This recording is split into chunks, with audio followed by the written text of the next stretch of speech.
On est aujourd'hui parce qu'on devrait changer la lecture politique. Nous vous disons souvent, c'est ici qu'il faut suivre des informations, des questions d'actualité, c'est ici. www.proinfo.net. Vous avez toutes les informations. Pas ailleurs, ici. Aujourd'hui, nous allons échanger sur une question que nous estimons à notre niveau importante. Pourquoi? Parce que elle a trait à la sécurité. Le pays aujourd'hui a des problèmes à l'Est. Avec la présence du M23, qui est pour la République démocratique du Congo une agression. Ici, c'est le Rwanda. Et on ne peut pas vouloir en avoir encore d'autres ailleurs. Et voilà pourquoi nous allons évoquer la question ici. C'est un rapport avec ce qui se passe dans un territoire non loin de Kinshasa ici, précisément dans le territoire de Kwamutu. Le territoire de Kwamutu, c'est dans la province de Mai-Ndombe, non loin de Kinshasa. Qu'est-ce qui se passe là, à Kwamutu? Deux communautés s'affrontent. Lesquelles? Il y a les Teke et les Yaka. Ces communautés vivent depuis très longtemps. Et alors nous disons bien longtemps, sinon bien toujours, là, ensemble. Jamais un problème. Mais surgit, aujourd'hui, les deux communautés s'affrontent. Conséquence, il y a des maisons incendiées. Il y a des cas de tuerie, des morts alors.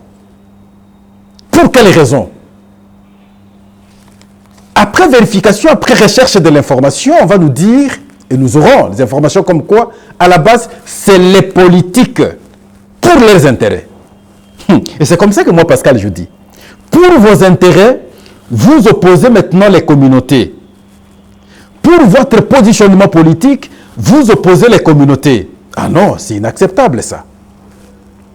Le gouvernement ayant été saisi, a pensé maintenant envoyer une équipe. Mais bien avant que cette équipe ne soit partie, ne soit envisagée par le gouvernement, le vice-premier ministre, ministre de l'Intérieur, Sécurité, Décentralisation, Affaires coutumières, Daniel Asselo Kito-Wakoy, s'est impliqué pour que ceux censés rétablir l'ordre, ici la police, fasse correctement son travail. Et la police s'est impliquée. C'est là où je dis bravo.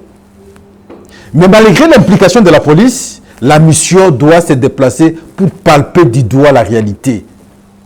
Et cette mission se déplace, va à Kwamutu, conduite par le vice-premier ministre, ministre de l'Intérieur, Sécurité, Décentralisation, Affaires coutumières. Elle sera suffisamment éclairée sur les raisons du conflit. C'est une bonne chose.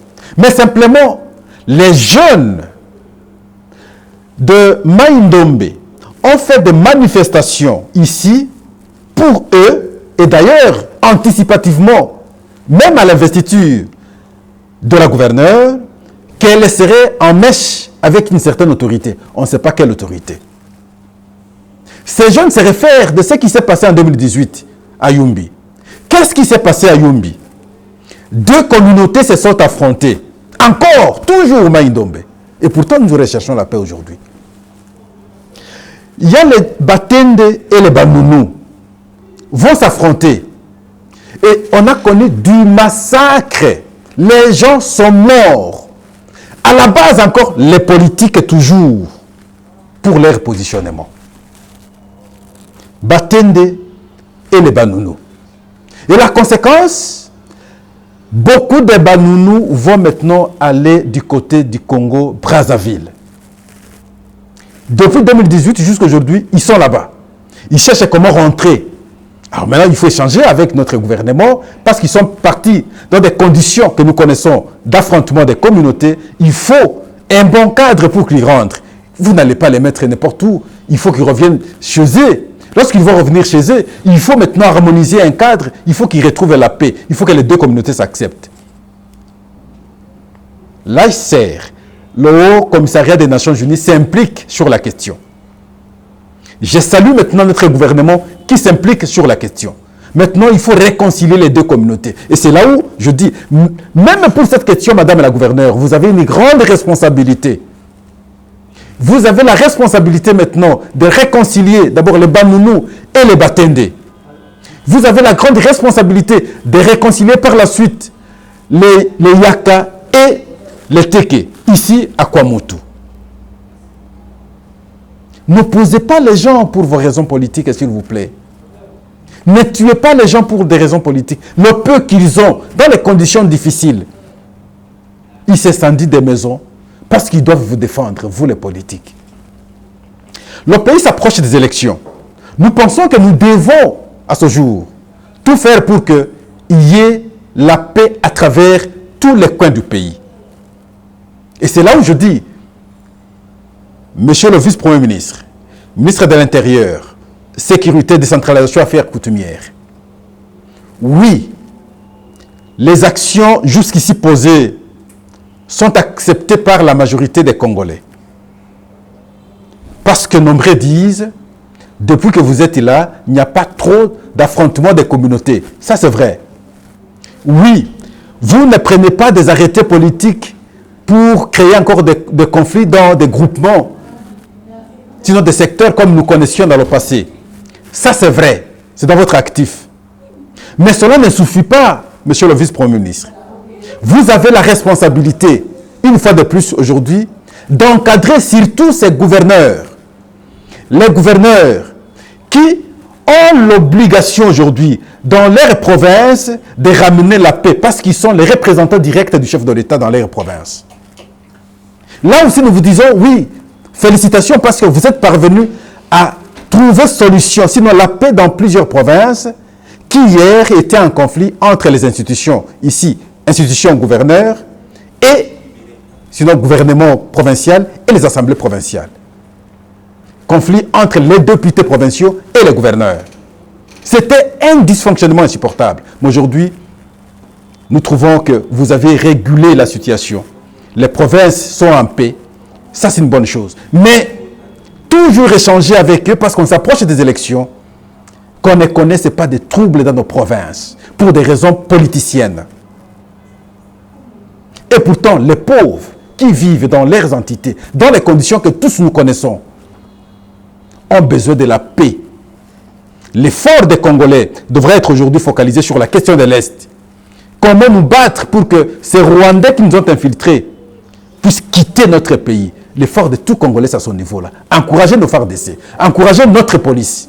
La police sera là pour sécuriser les personnes et leurs biens. Les FARDC sont là pour se battre pour l'intégrité territoriale. Et pour ça, la prière, l'unité de nos différentes communautés seraient les bienvenus pour qu'on les accompagne dans les missions. Et voilà, c'est cela la principale préoccupation des Congolais à ce stade.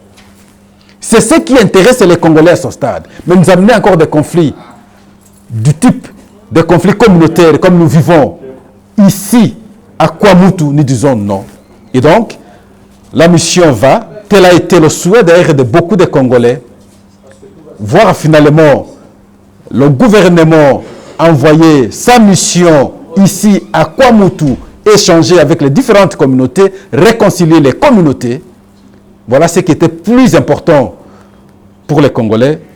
Chose souhaitée, chose faite à ce stade, et nous disons bravo, pourvu qu'on retrouve la paix définitive dans cette partie du pays où souvent les communautés s'entretuent. Et voilà, nous sommes à la fin de notre numéro. Nous allons avoir les points de vue des membres de ces communautés sur place là, à Kwamutu. Les Teki vont parler. Les Yaka vont parler.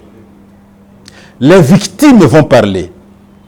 La police va également parler. Nous aurons le point de vue de tout le monde et nous aurons une information la plus complète cette fois-là. Sinon, nous vous disons à ce stade merci. Vous nous faites confiance. À notre niveau, nous vous faisons également confiance. C'est la fidélité parce que nous vous donnons les informations et vous êtes toujours disposés à nous suivre. C'est fondamental. www.proinfo, info là avec s.net. Vous aurez toutes nos informations. Merci. Au revoir et à la prochaine.